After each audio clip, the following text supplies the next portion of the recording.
옛날 옛적 프랑스에 아버지와 세 딸이 살고 있었습니다. 아버지는 상인이었지만 어느 날 큰 폭풍으로 인해 모든 배가 파손하고 말았습니다. 그 결과 가족들은 모든 것을 잃고 시골로 이사를 가야 했습니다. 세 딸 중 막내인 벨은 매우 아름다웠고 그녀의 마음도 무척이나 따뜻했습니다. 벨은 농장에서 열심히 일하며 가족을 돕곤 했습니다. 얼마 후 아버지에게 좋은 소식이 들려왔습니다. 잃어버린 배 중 하나가 항구에 무사히 도착했다는 것입니다. 아버지는 기쁜 마음으로 도시로 떠나면서 세 딸에게 원하는 선물을 물었습니다. 큰딸과 작은딸은 화려한 드레스를 부탁했지만 벨은 그저 장미꽃 한 송이만 원했습니다. 하지만 도시로 간 아버지는 배가 도착했어도 모든 상품이 손실된 것을 발견했습니다. 아버지는 낙심한 채 집으로 돌아가는 길에 깊은 숲속으로 들어가게 되었고 우연히 멋진 성을 발견하게 됩니다. 그는 성 안으로 들어가 따뜻한 식사와 잠자리를 제공받게 되었습니다. 아침 무렵 정원을 산책하던 중 아버지는 벨에게 줄 장미꽃을 발견하고 그것을 따게 됩니다. 그러자 갑작스럽게 야수가 나타나 아버지를 꾸짖으며 자신이 호의를 베풀어 주었는데 그 대가로 장미를 훔쳤다고 화를 냈습니다. 야수는 이를 용서하는 조건으로 아버지가 반드시 자신을 대신할 누군가를 데려와야 한다고 명령했습니다. 집으로 돌아온 아버지는 이 사실을 가족들에게 이야기했고 벨은 죄책감을 느끼며 자신이 야수의 성으로 가겠다고 자처했습니다. 벨은 야수의 성에 도착해 짐승같이 생긴 야수와 살게 되었지만 곧 그 내면의 따뜻함과 친절함을 발견하게 되었습니다. 비록 처음에는 두려웠지만 야수와 벨은 서로의 이야기를 나누며 점점 가까워졌습니다. 시간이 지나고 벨은 자신의 가족이 몹시 그리워졌습니다. 야수는 벨에게 잠시 집으로 돌아갈 것을 허락했지만 일주일 이내에 돌아와야 한다는 조건을 제시했습니다. 벨은 집으로 돌아가 가족과 재회를 했고 아버지와 언니들은 벨이 없는 동안 벌어진 일들을 듣고 깜짝 놀랐습니다. 그러나 벨의 언니들은 벨이 야수를 떠나지 않을까 걱정하여 그녀를 더 오랫동안 집에 머물게 하려고 속임수를 썼습니다.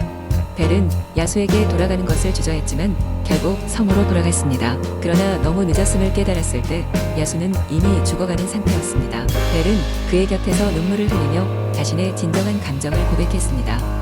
그리고 벨의 진정한 사랑에 고백이 마법을 깨뜨렸고 야수는 멋진 왕자로 변했습니다. 왕자는 벨에게 프로포즈했고 둘은 행복하게 결혼하여 함께 멋진 삶을 살았습니다. 이리하여 벨과 야수의 이야기는 진정한 사랑과 내면의 아름다움이 외모보다 중요하다는 교훈을 남겼습니다. 두 번째 이야기. 옛날 옛적 프랑스의 한적한 시골 마을에 타르탈이라는 이름의 젊은 농부가 살고 있었습니다. 타르탈은 성실하고 정직한 성격으로 항상 마을 사람들을 도우며 살아갔지만 자신의 삶에 뭔가 더 특별한 것을 바라고 있었습니다.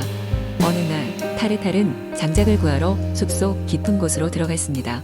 숲속 한가운데에서 오래된 나무가 마치 초자연적인 빛을 발하는 것처럼 보였고 그 나무 주위에는 반짝이는 여러 가지 야생화가 피어 있었습니다.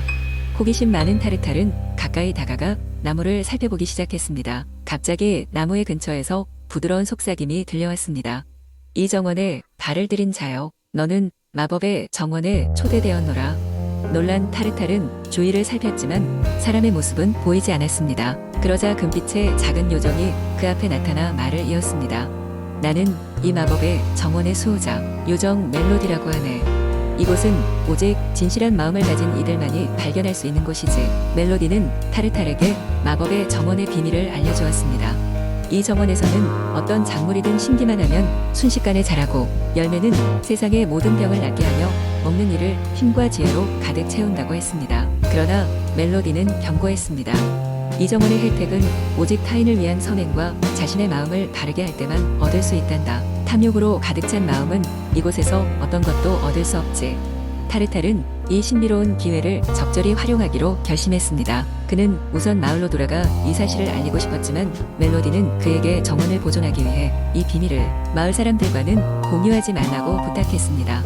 타르탈은 어쩔 수 없이 비밀을 지키기로 했습니다. 타르탈은 매일 정원에서 자라난 작물들을 몰래 가져와 어려운 사람들에게 나눠주었습니다. 가난한 이들은 풍족함을 누리고 병든 자들은 차츰 회복되기 시작했습니다. 마을 사람들은 타르탈의 마음씨에 감동하며 그를 더욱 신뢰하게 되었습니다. 하지만 마을의 장터에서 물건을 팔던 어느 교활한 상인이 타르탈의 변화를 눈치채게 되었습니다. 그는 타르탈이 어디선가 신비한 것을 가져오고 있다고 확신하며 뒤를 쫓기 시작했습니다. 어느 날 상인은 결국 타르탈이 숲으로 들어가는 것을 목격하고 멀찍이 따라갔습니다. 마침내 그는 타르탈이 마법의 정원에 들어가는 모습을 보게 되었습니다. 욕심 많은 상인은 자신의 이익을 위해 정원의 비밀을 알아내려 했습니다. 그러나 그가 정원에 들어선 순간 정원은 변하여 반짝이던 꽃들은 시들어버리고 과일들은 돌처럼 굳어버렸습니다. 멜로디는 그를 막아서며 경고했습니다. 탐욕과 불순한 의도로 이곳에 들어온 자는 아무것도 얻을 수 없노라. 그렇게 상인은 두 번 다시 정원의 근처에도 가지 못하게 저주를 받았습니다. 하지만 타르탈은 계속하여 다른 이들을 돕고 그의 진실된 마음은 흉내낼 수 없는 마법을 발휘했습니다. 이후로도 마을은 타르탈 덕분에 번영했고 그의 선행은 멀리 퍼져나가며 많은 사람들에게 희망이 되었습니다. 타르탈은 자신의 소원대로 특별한 삶을 살았고 그의 이름은 마을 사람들에게 오랫동안 기억되었습니다. 세 번째, 이야기 옛날 옛적 프랑스의 푸른 언덕에 둘러싸인 조용한 마을이 있었습니다. 이 마을은 그 자체로는 평화로웠지만 그 숲속에는 심오한 신비가 숨겨져 있다고 전해져 내려왔습니다. 마을의 어르신들은 어린이들에게 숲에 절대로 혼자 들어가지 말라고 경고했으며 숲 가장자리에 위치한 작은 오두막에 사는 노파에 대한 이야기로 아이들의 호기심을 자극했습니다. 이 노파는 사람들의 시선에서 멀리 떨어져 살며 그녀의 존재는 전설 속 요정과 흡사했습니다. 하지만 호기심이 왕성한 소년 피에르에게 그러한 경고는 오히려 매력적인 초대장이었습니다. 그는 신비로운 이야기에 푹 빠져 숲과 그 안에 숨겨져 있을 법한 진실을 밝혀낼 결심을 했습니다. 어느 날 아침 해가 막 떠오르기 시작할 때 피에르는 실크처럼 부드러운 안개가 떠지는 숲으로 발길을 옮겼습니다. 그는 자신을 발견하게 될 모험으로 가슴이 뛰었습니다. 숲 깊숙이 들어갈수록 피에르는 길고 긴 세월을 견딘 듯한 높은 나무들과 수수께끼 같은 새들의 노래에 흠뻑 빠져들었습니다. 하지만 얼마 지나지 않아 그는 자신이 쭉 따라온 길이 사라졌다는 걸 깨달았습니다. 그럼에도 피에르는 두려움을 떨쳐내고 계속 앞으로 나아갔습니다. 그는 얼마 지나지 않아 희미한 빛이 새어나오는 오두막을 발견했습니다. 주저하는 마음을 이겨내고 소녀는 조심스레 문을 두드렸습니다. 오두막은 예상외로 따뜻했고 안에는 인자한 눈에 주름진 얼굴을 한 노파가 있었습니다. 그녀는 자신을 에스텔이라고 소개했습니다. 그녀는 피에르가 찾아온 이유를 모르고 있었지만 피에르에게 따뜻한 차를 대접하며 편안하게 해주었습니다. 노파의 눈빛은 마치 오랜 친구를 대하듯 친근함이 가득했고 피에르는 자신의 궁금증을 누르고 헤매다가 이곳에 도착했다고 솔직히 털어놓았습니다. 에스텔은 웃으며 피에르에게 숲의 진정한 이야기를 들려주었습니다. 그녀는 나무들 사이에서 나오는 이상한 유리 눈물에 대한 전설을 이야기했으며 그 눈물은 숲을 보호하는 요정들이 흘린 것이라고 설명했습니다. 이 유리 눈물은 아무에게나 보이지 않았으며 찾는 자에게는 큰 지혜나 희망을 가져다 줄 것이라고 했습니다. 그 이야기에 피에르는 자신의 마음을 숲에 열어 자연의 소리를 경청하게 되었습니다. 에스텔은 피에르에게 다음날 숲을 함께 둘러보자고 제안했습니다. 다음날 그들은 함께 숲을 걸으며 에스텔은 피에르에게 숲의 다채로운 생명체들과 식물들에 대해 설명해 주었습니다. 피에르는 숲을 바라보는 눈이 열린 듯 느껴졌고 그의 귀에는 이전에는 들리지 않던 자연의 속삭임이 울려 퍼졌습니다. 결국 그들은 숲 한가운데 있는 고요한 연못가에 도착했습니다. 물가에는 반짝이는 무언가가 있었습니다. 그것은 바로 유리 눈물이었습니다. 피에르는 숨을 죽이며 그 유리 눈물을 집어들었습니다. 손 위에 놓인 눈물은 작은 무지개 빛으로 반짝이며 그에게 묘한 감정을 안겨주었습니다. 에스텔은 그 순간이 지금까지의 모험과 숲에 대한 숭고한 이해의 결실이라고 말했습니다. 피에르는 곧 숲의 비밀이 단지 유리 눈물 하나가 아니라 자연과의 조화로운 연결이 주는 평화임을 깨달았습니다. 피에르는 마을로 돌아가며 에스텔이 가르쳐준 숲의 지혜를 늘 마음속에 간직했고 마을 사람들에게도 그 평화를 나누었습니다. 그 후로 마을 사람들은 숲을 단순한 곳이 아니라 보호하고 소중히 여길 곳으로 여기게 되었고 피에르는 그 기억을 간직하며 행복하게 살아갔습니다. 네 번째, 이야기 옛날 옛적 프랑스의 작은 마을 외곽에는 무성한 숲이 자리 잡고 있었습니다. 이곳은 마을 사람들 사이에서 신비의 숲으로 불리며 수많은 전설이 전해져 내려오는 장소였습니다. 어느 날 호기심 많고 용감한 소녀 엘라는 숲속 깊은 곳에 숨겨진 보물을 찾기로 결심했습니다. 엘라는 친구들에게 이를 말했지만 대부분의 친구들은 신비의 숲에 대한 두려움 때문에 모험에 동참하지 않았습니다. 그러나 엘라의 가장 친한 친구인 마티는 그녀와 함께하기로 했습니다. 엘라와 마티는 아침 이슬이 숲을 감싸고 있을 때 신비의 숲으로 떠났습니다.